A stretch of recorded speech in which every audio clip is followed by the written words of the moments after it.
Vijayawada flood claims చేశాము. Flood claims August 31 September 1వ తారీఖున విజయవాడ ఫ్లడ్ వచ్చింది. ఓకే. దగ్గర మేము ఒక 12 క్లెయిమ్స్ మేము హ్యాండిల్ చేశాము. అంటే దేని మీద క్లెయిమ్ చేసుకుంటారు వాళ్ళు? ఇప్పుడు బిల్డింగ్ మీద?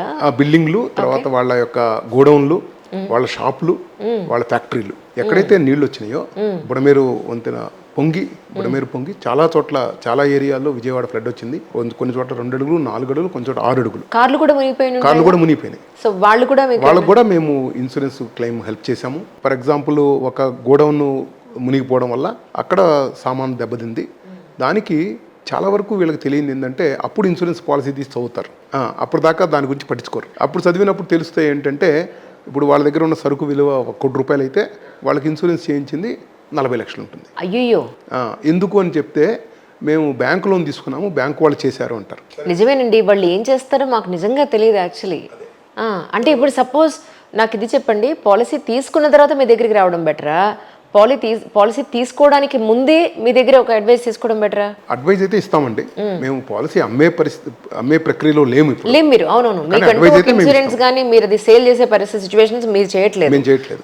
కానీ అడ్వైజ్ అయితే ఇస్తాం మేము. రైట్. అయితే ఇక్కడ ప్రధానంగా చూడాల్సింది మన దగ్గర ఈ యొక్క వ్యాపారస్తులకి ఉన్న సరుకు విలువ ₹1 కోటి అయితే ₹1 కోటి ఇన్సూరెన్స్ తీసుకోవాలి.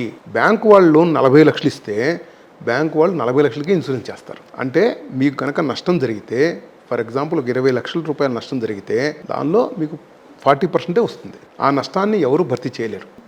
ఈ విషయాల్లో ఇన్సూరెన్స్ కంపెనీ యొక్క వాదన ఏంటంటే 60 లక్షలు మీరు సొంతంగా ఇన్సూరెన్స్ చేసుకున్నారు అంటే 60 లక్షలు మీ తాలూకు ఖర్చు, 40 లక్షలు మా తాలూకు ఖర్చు, అదే ప్రపోర్షన్లో మేము ఇస్తాము క్లెయిమ్ అంటారు. కాబట్టి ఎస్పెషల్లీ బ్యాంక్ అష్యూరెన్స్ ఉన్న చోట అది ఇల్లు అవ్వచ్చు, షాప్ అవ్వచ్చు, గోడౌన్ కానీ, మ్యానుఫ్యాక్చరింగ్ యూనిట్ కానీ, మనం ఎంత లోన్ తీసుకున్నామో అంతకే బ్యాంక్ వాళ్ళు చేస్తారు అన్నది అవగాహన ఉంచుకొని మన పూర్తి వాల్యూతో ఇన్సూరెన్స్ చేయించుకొని అక్కడ జరిగిన నష్టంలో పూర్తిగా పరిష్కారం అయ్యే అవకాశం ఉంది. కానీ ఇప్పుడు ఎలా అయిపోయాయంటే సార్, రోజులు ఎలా ఉన్నాయంటే ప్రతి పని మీద మనమే అవగాహన తెచ్చుకోవాలి, మనమే క్వశ్చన్ చేయాలి, మనమే నేర్చుకోవాలి, మనమే సొల్యూషన్ తెచ్చుకోవాలన్న పరిస్థితులు ఉన్నాయండి. ఎందుకంటే అన్ని స్పెషలైజేషన్ అయిపోయినాయి. ఒకప్పుడు ప్రజలకి దీనికి పట్ల సర్వీస్ ఇవ్వాలి అని స్టార్ట్ చేసిన కంపెనీలు కానీ, అవి బ్యాంకులు అవ్వచ్చు, ఏమైనా అవ్వచ్చు, ఆ సర్వీస్ ఇవ్వడంలో ఆ యొక్క పూర్తి నిబద్ధత తగ్గడం, ఆ లోపం వల్ల మనం అందరం అన్ని విషయాలు నేర్చుకోవాల్సిన పరిస్థితి నెట్టబడ్డాం. అదే సింపుల్గా చెప్పాలి అని అంటే ఒక కన్స్ట్రక్షన్ గురించి అయినా అలాగే ఉంది,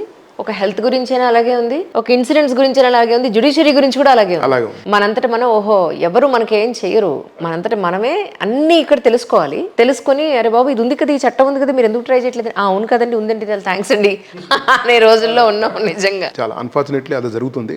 దీని పట్ల కనీసం ఎవరన్నా ముందుకొచ్చి ఈ యొక్క ఏ ఇండస్ట్రీ అయితే ఆ ఇండస్ట్రీ వాళ్ళు ముందుకొచ్చి ప్రజలకి మేము సహాయం చేస్తాము, ఈ విషయంలో ఈ యొక్క నమ్మకాన్ని మేము మళ్ళీ పునరుద్ధరిస్తాము అన్న ఆలోచన ఉంటే బాగుండు అన్న దీంతో మేము ఈ కంపెనీని పెట్టి పూర్తిగా దీనికి సంబంధించిన ఎవరైతే ఎక్స్పీరియన్స్డ్ పీపుల్ ఉన్నారో వాళ్ళందరినీ మా ప్లాట్ఫామ్ మీద తీసుకొచ్చి ఆల్ ఇండియా లెవెల్లో స్టార్ట్ చేసామండి. హైదరాబాద్లో, బాంబేలో ఆఫీసులు ఉన్నాయి.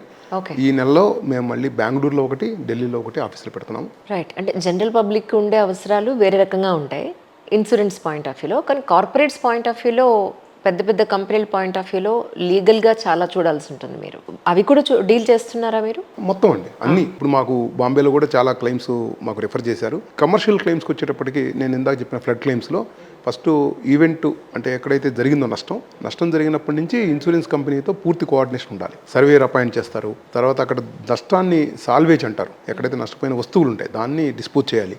ఆ తర్వాత డాక్యుమెంటేషన్ చాలా ఉంటుంది.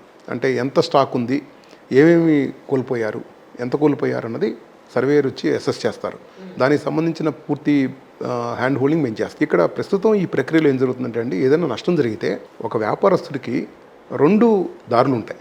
ఒకటి, ఈ నష్టాన్ని త్వరగా కోలుకొని వ్యాపారాన్ని పునరుద్ధరించుకోవటం. రెండోది, ఇన్సూరెన్స్ కంపెనీతో ఫైట్ చేస్తూ దీనికి సంబంధించిన డాక్యుమెంటేషన్ రెడీ చేసి ఇన్సూరెన్స్ కంపెనీ నుంచి డబ్బులు తెచ్చుకోవటం. మేమేమంటామంటే ఈ రెండోది ఇన్సూరెన్స్ కంపెనీ గురించి లేకపోతే అక్కడ డబ్బులు తెచ్చుకునే విషయంలో కానీ మీకు ఎప్పుడో 10 ఏళ్ళకో 20 ఏళ్ళకో 30 ఏళ్ళకో ఒకసారి జరిగేదానికి మీకు అంత నాలెడ్జ్ లేదు. దానికోసం మీరు సమయం వృధా చేసుకోకుండా మీ వ్యాపారాన్ని పునరుద్ధరించుకొని ఆ మార్కెట్లో మళ్ళీ మీరు నిలబడటానికి మీరు ప్రయత్నం చేయండి. ఈ ఇన్సూరెన్స్ క్లెయిమ్ సంబంధించిన డాక్యుమెంటేషన్ కానీ, సర్వేర్ కోఆర్డినేషన్ కానీ ఇన్సూరెన్స్ కంపెనీతో మాట్లాడేది కానీ అన్నీ మేము చేసి పెడతాం. దాన్ని బట్టి మీ యొక్క నష్టం నుంచి తేరుకునే సమయము వృధా కాకుండా ఉంటుంది, ఈ డబ్బులు కూడా త్వరగా వచ్చే అవకాశాన్ని మేము కల్పిస్తాం. సో ఇలానే పెద్ద పెద్ద మ్యానుఫ్యాక్చరింగ్ ఇండస్ట్రీస్లో కానీ పెద్ద పెద్ద ఇండస్ట్రీస్లో కూడా ఏమవుతుందంటే అక్కడ ఇన్సూరెన్స్ డిపార్ట్మెంట్ ఉండొచ్చు, అక్కడ కూడా ఎవరు ఉన్నా కానీ అల్టిమేట్గా ఇన్సూరెన్స్ కంపెనీ నేను క్లెయిమ్ పే చేయను అంటే దాన్ని లిటిగేషన్కి వెళ్ళాలి, అంటే లీగల్ సిస్టమ్కి వెళ్ళాలి. ఆ లీగల్ సిస్టంలో కూడా మేము హెల్ప్ చేస్తాం. ఎందుకంటే మామూలుగా అడ్వకేట్స్ ఇప్పుడు